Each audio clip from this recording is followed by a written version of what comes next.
آه،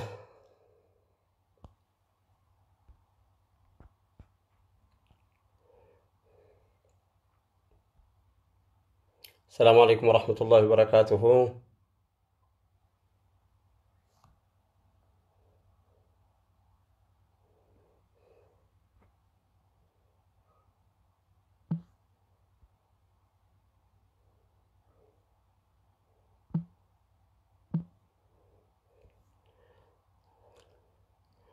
السلام عليكم ورحمة الله وبركاته. دعوة تكيني كبجمو. أكم جرتو نقالة يوتيوبي رتتشي ترانسفرنا تهوري دي.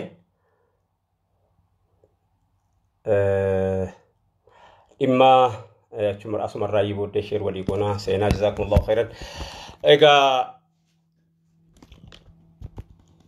waa'in ummata keenya kuni waa'in rakkina hawaasa keenya rakkina ummata keenya akkuma beekamu sagaleen kun dhaga'ama miti. Sagaleen koo waan dhaga'amu natti fakkaata inshallah. Ayye.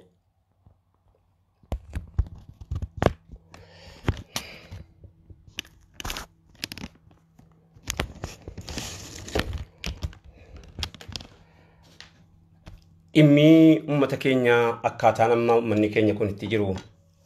akkaataa yaaddessaadha sagaleen ta'aa jedhanii akkuma amma YouTube irratti ittiin namoonni gariin dhaga'uu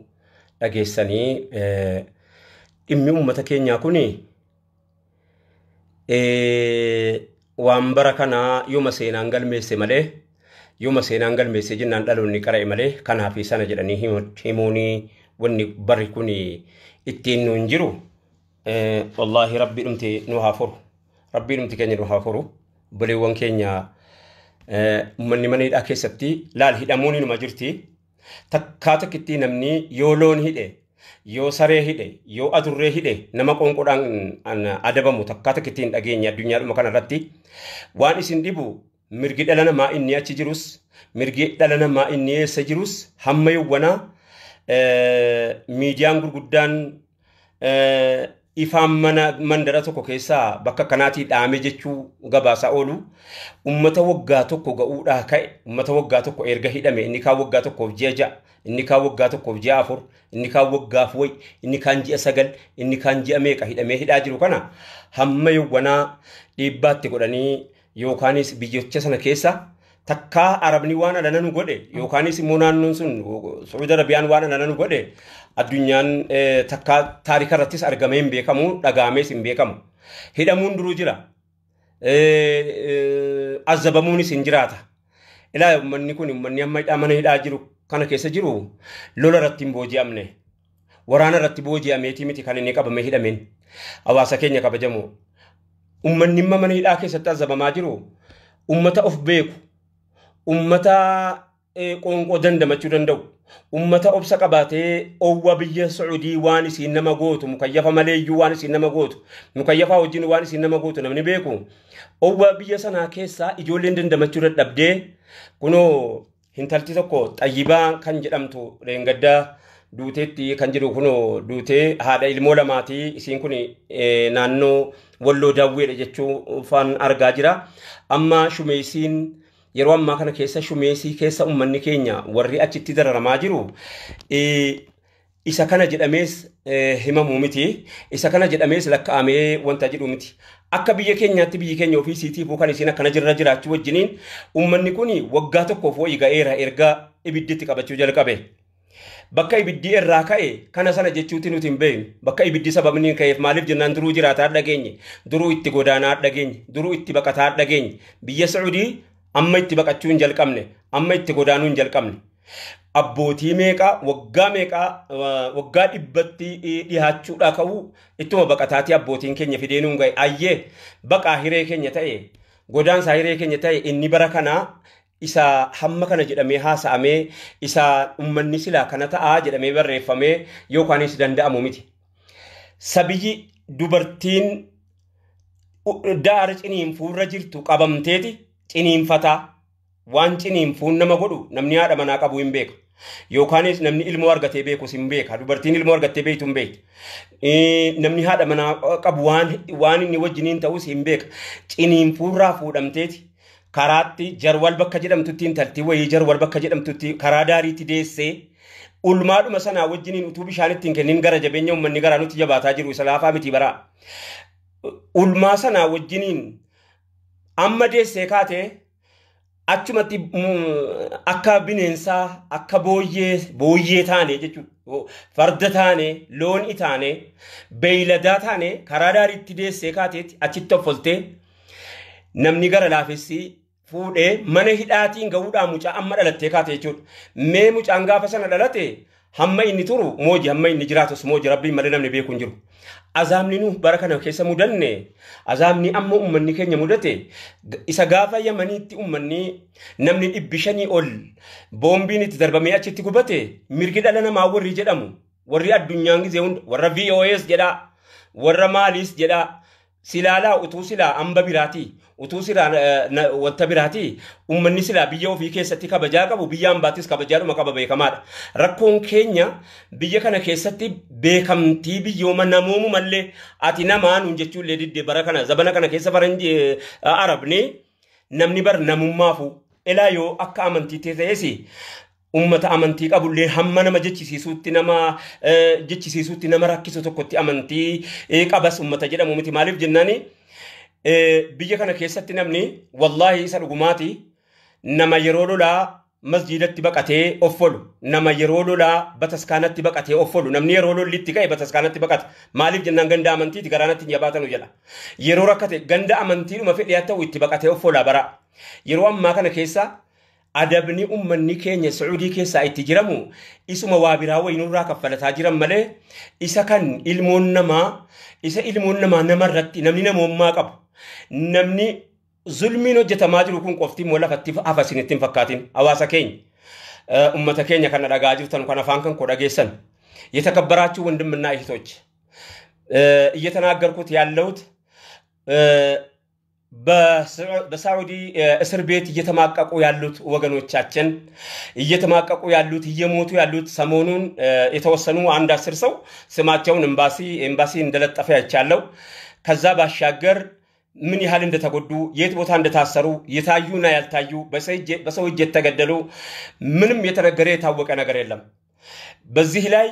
እመጫት አለች አሁን ገና እንደወለደች እስር ቤት እየተማቀቀች የምትገኝ እህትና ወንድሞቻችን በትናንትና ዕለት ሁለት ህፃናቶቿን ይዛ ለራሷ ለብሪካም ቃጠሎ ያለ ሙከየፍ በዛ ቃጠሎ ውስጥ ታስራ ያለችው ጠይባ የምትባል የወሎ ከሚሴ ዳዊ አካባቢ የሆነች ፎቶዋ ተለጥፈዋል እና ሞታለች ያው በአጋጣሚ ለቤተሰቧ አድርሶልን ብለውናል እንግዲህ ቤተሰቦቻቸው ይሄን ይከታተሏታል ተብሎ ይታመናል ኢንሻአላህ ያ ሐዋሳ ኬኛ ከበጀሞ አንወንን ዳምስን ይንቀቡ አከሞቱማቲ ሞቱማ ዋኑ ቁጭ እንደው ተቆቀባ የኦፊሳቲ የሮማ ከነ ኬሳ ሙደማዳ የሮፊሳቲ የሮማ ከነ ኬሳ ከጅሩት ጅራምቲ ከኑማ ወጅኒን ዋኑ ጎዱ ቀባ ማልኒ ገሬቶ ከኑማ ኤምባሲ ሲንተይን ቤከምቲ ከነፊ hawaasa irra deemee kadhatee ummata kana farankaa keessaniin galtanii wanni jedhamu eega jiraate horii keessaniin malee an farankaa isin galchuun eega jiraate ila abdii tokko namaa kenna mootummaan sila akka mootummaatti dhaamsatti garee wahii ramadee garee ummanni kun ummata kana ordofee dhaqee lakkoobsa jaraa baree ubatee dubartii nama makkataate baree isiin hidhamti amma makkataate isiin dhukkubarra jirtu amma makkataate isiin inni ajjeefame meeqa akka ta'e inni madaa'e meeqa akka ta'e jechuudha yeroo ammaa kana keessa mana hidhaa keessatti kan ulee shurxaa Sacuudiitiin harkimii linaaffate mana hidhaa meeqa keessa jiru jira inni shume isiin inni jidduu kana dhagahamaa jiru isa waan ilmoon namaa namarratti takkaa takkitti kana hojjetu hayawaan irratti takkaa ilmoon namaa kana hojjetu zulmiin kun imimmaan fida imimmaan immoo liqii kaffalamee hin dhumne itti argamsiisuu ta'a wallahi wabillahi imimmaan mazlumaa imimmaan warra miidhame imimmaan dabaan bu'u fuula rabbii dhaquunsaa akkatti ooluun qabu hawaasa keenya kabajamu wanta nama akka mootummaatti dhaamsa dabarfadhu garee wahii garee ummata kana hordofee ummata irraa farankaa kadhatee garee tuuta gurmeessee isin hordofaati ummata kana naagalchaa jechuun dhaamsa kan koodhaan madha hawaasa keenya mudanne eega mudanne hanga rabbiin furmaata saanuu fidutti hanga rabbiin furmaata isaanuu fidutti wanni isinii goonus wanni isiniin jennus hin jiru akka namaatti lallabuudhaan ala የተከበራችሁ ወንድምና እህቶች እኔ ለመንግስት የማስተላልፈው መልእክት ቢኖር ምን አለበት የተወሰኑ ቅፍለቶችን አዘጋጅተው ግሩፖችን አዘጋጅተው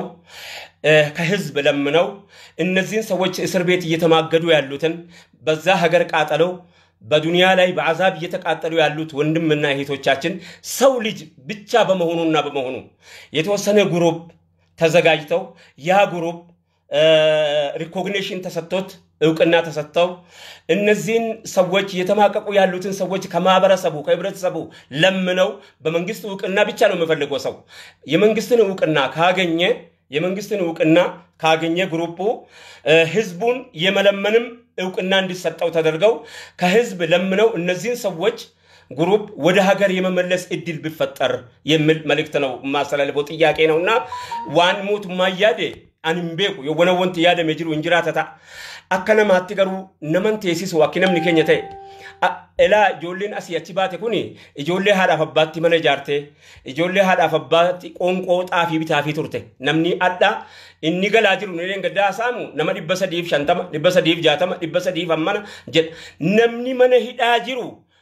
kuma dhibbaan lakkaa'ama yeroo ammaa kana keessa jechuudha kuma dhibbaan lakkaa'ama amma bilbilaan namni baay'een dubbisaan oole bilbilaan warran dubbisaa oole hundi isaaniitu elaa baharitti illeetu nama gatanii gaariidhaan kana taanii arguurraa jedhu warishu meesii keessaa silaamu kayyafniin kajeelamu qoonqoollee namni qoonqoodhaan nama adabaa jara keenya takkaa qoonqoodhaan nama adabame nagarreenu kana biratti haadha hoosifattu jirti ulfa da'uu kaatu jirti kana biratti dadhabduu jirti abbaa mashaayika jaarsa manguddoo faa fidanii azaaba sana keessatti hidhamanii jiru guyyaa dheengaddaa namni meeqa maraatee jechuudha kanamma ila haadhaaf ilmoo bakkatti hidhaan gara qabaabar hidhaan akkaataa qabaabar gaayaa ummata biyya kanaa tuffachuu jechuudha ummata tuffatamaa ta'uusaa namni sin hordofu hin jiru akka waan jedhanii sin akka beeylada የምናገር ዕቃ jennaan bar duri garbi biyya kanaa yeroo biyya sanatti gurguramu meeshaa dubbatu jedhamee gurgurama dur zabana durii sana keessa jechuudha zabana garbi addunyaa irratti nagadamu garba meeshaa dubbatu illee namni nyaataan hin adabu garba ofii nyaataan hin adabu takkaata kitti ibiddaan isin adabu azzabees hin adabu yakka maalii hojjannee kana hunda mudanne yakka maaliiti wanni kana hunda nu mudachiise egaa rabbiin furmaata isaanii fade afidu waa tokko wanni embaasiin dadhabe wayiis waa tokko hin dhagahu kanarra geenyarra wanni jedhames tokkos akka hawaasaatti miidiyaatti tarii waan gadi bayeen haasa'amne wa'ii jira nu hin beeynu ammoo biyyaa gubate maal seenaa dhumti keenya bor maal isin galmeessa yaa ummatanaan taarikii dhumti keenya bor gaafa sana maaluma nuun jechuu ta'a dhaloonni keenya abbootiin keenya akkamumatti ummata kana hunda mana hidhaa keessatti kana hunda azabamu kana hunda seenaadhaan hin dhokatu galmeeffamuuf ta'a waan ta'eef maaluma nuun jechuu teessi dhaloonni maaluma nuun jechuu teessi ila namni takkaata kitii nama lola irratti boojii illee bar boojuun islaama keessatti yeroo qabamu bar namni hidhaa yeroo hiitanu akka gaariitti hidhaa qabaa gaarii qabaa jechuutu jira biyyichi sun maqaadhaaf illee ta'u duraan biyyuma islaamaati akka amantiittis du'aata ulamaa biyya sanaa takka iyyuu sin dhageenye ishii tole kan biyya kanaa abbootiin amantaa biyya kanaa hoo ilaa amantaan biyya kana jiru amantaa protestantii jira amantaa islaamaa jira amantaa protestantii jira amantaa ortodoksii jira amantaa waaqeffataa jira akka abbaa amantaatti illee majlisni ni jedhamu silaa ummanni islaamaa warri Itoophiyaa keessaa majlisa hin qabnu silaa ummata majlisatu iyyuu biyya islaamaa kanaan bakka namaa bu'ee anatu bakka keessanii jedhee roorroo ummatarra ga'u rakkoo biyya sana ga'u akka abbaatti akka dirqama amantiitti silaa majlisa namaa hordof majlisni inni kan keenya takkaanuuf hin kaa'amne nurra kaa'ame malee hamma addaatti tokkitti oromiyaan engadaa siifachi sosochootu kana qofittiin ilaalina taarikatti egaa gaafa Haji Muhammad Sanii Habib addunyaa kanarraa galanuuti ummata nurra kaa'amu malee ummata nur kaa'ame miti takkaata kitti arginee hin beeynu jechuudha waan itti jiramu isinitti himu miidiyaan galmeessaa ba'ee sooshaal miidiyaan dubbataa ba'ee silaa majlisatu saatii kana mootummaa sin eegu lolarra jirtaati rakkoorra jirta waan akkanarra jirta anatu sirraa dhaabbata jedhee majlisni garee wayii ramadee beekamtii mootummaa biraa gaafatee waan nammaa haasaa jiru kan ofii isaatii itti dhammamee rakkatee majlisa gaafatee silaa socho'aa ture hin taane wanni kana ishi bormaadhuma jennee amantiitti ummata kana waa'ee amantiitti himna. Ummata azaaba keessatti argaa mana hidhaa keessatti azabamaa jiru. Mana keessaa gad fuudhamee kushiinaa arabaa keessaa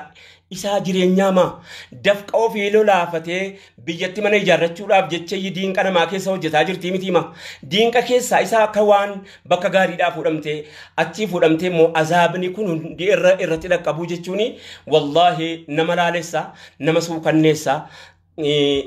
Qalbiinis nama hin danda'u keenya kana rabbi haa dubbatu jechuu wajjiniin dhumarratti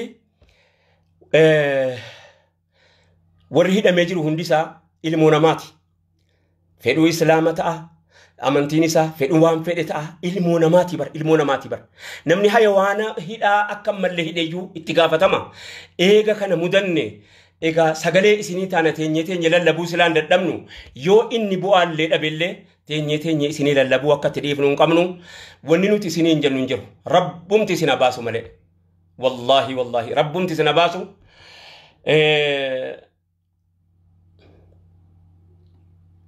Akkuma dura waati qorraasa yeroo rifamne eessattuu qooda keenya ta'e ummata rakkate biyya isaarraa ba'e dhageessa waan dhihooyamanitti ta'e ummanni guuramee hidhamee ka'e. Egaa roorrifamni qooda keenya gumaata keenya eega ta'e hawaasa keenya rabbi sabrii isiniif haa kennu.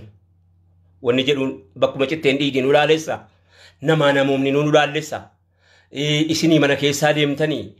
nu hirdhisa. Dhabamuun keessan quuqamuun keessan rakkachuun keessan nu hir'isa. Nama isiniif hir'atu rabbi isiniif habuusu isiniin jecha dhaamsiyaan maayyii irratti ammoo irra deebi'ee dhaammadhu mootummaan akka inni garee wahii ramadee yeroodhuma ittiin qabu waan kanatti yeroodhuma ittiin qabu isin gareen kun waan kanaan deemaa jedhee kallattii majlisaatiin haa ta'u kallattii manguddootiin haa ta'u kallattii daldaldootaatiin haa ta'u garee wayii ijaaree garee hawaasarraa kadhattee ummata kana nama hamma kanaa kan xiyyaaraa kaffaltee deebisuu dandeessu kanan dhaammadha. Egaa ummata bal'aa rakkoo ummataa ta'urraa nama 9,200 mana dhaggeeffataa jiraachuun dhugumaan rakkoo kana hawaasni hundinuu rakkataa jira jechuudha. Sheer godhaa waliin gaa ergaan kana iyyi keessan iyya keessan laalaan keessan laalaa keessan isin achi owwitanii rafiitii dhabuun asii qabbana keessa teenye rafiitii nuu kennuu dide. Asiis teenyus nus qabbanatti keessa teenye aara galfachuu hin dandeenye. Nyaanneef beela ba'uu hin dandeenye isinii akka sanatti jiru hin dhageenya ka guyyaa guyyaan rakkoo keessan dhageenya guyyaa guyyaan dhiibbaa keessan dhageenya guyyaa guyyaan waan isinii goonu lallabuu ittiidhuma kana malee waan isinii goonuu hin qabnu. Iyyuttiidhuma kana malee waan isinii goonuu hin qabnu. Rabbiin inni waan namaa gochuu danda'u hikmaa isaatiin quduraa isaatiin silaamuu danneerraa beeytanii tarii akka nuu laalannee kaanee gaafa galle laalaa kana tarii biyyatti qabbaneeffannuuf tarii azabni kun nutti jira ammoo akka yakka keenyaa ta'u wajjiniin ummatni keenya kan biyya adda addaa jirtan soomuudhaan sadaqaa hamma danda'ametti sadaqaanii jechuudhaan balaa kana akka rabbi isa biyya keessaas isa hawaasa keenya bakka inni dhaqe hundatti jala deemu kanas akka rabbi ummata keenya irraa fuudhuun kabajaadhaan dhaamsa kiyya isinitti dhaammadha. Hawaasa keenya kabajamoo hawaasa keenya rakkato hawaasa keenya godaana hawaasa keenya baqata hawaasa keenya baqatee wama hundaanu yoo akka silaa ta'amuu hin qabne akka silaa ta'uu qabu ta'uu dadhabee akka silaa ta'amuu hin qabne martisaatu. Hawaasni keenya kuni akka sila namni silaa bar waan silaa achitti barbaadu maa silaa biyya keessa argata bar waanuma mana biyyatti dhabne ala barbaannaa fi dhayne qoonqoo barbaaddachuudhaaf jecha wallahi biyya ambaa keessa deemna malee rabbiin qubsuma nu haa tolchu rabbiin galgala keenya nu jalaan balleessini hawaasa keenya warra achitti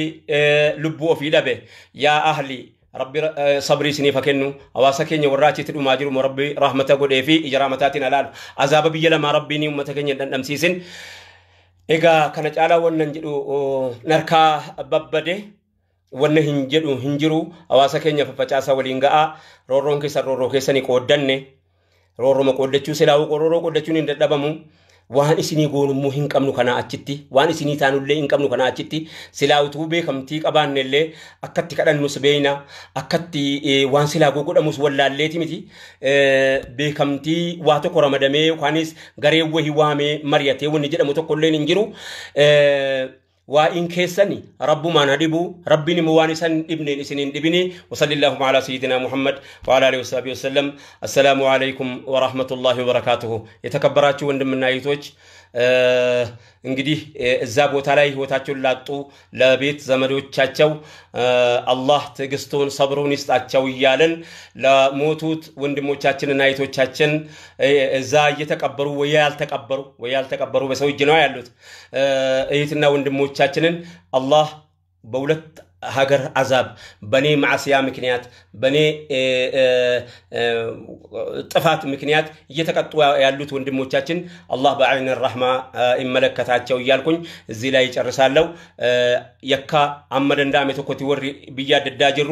የከራው ፌጉዳን ኸይሪት ጅጅረቹዳን ሞ ቢራድ አበኑ የከራው ፌጉን ሁምና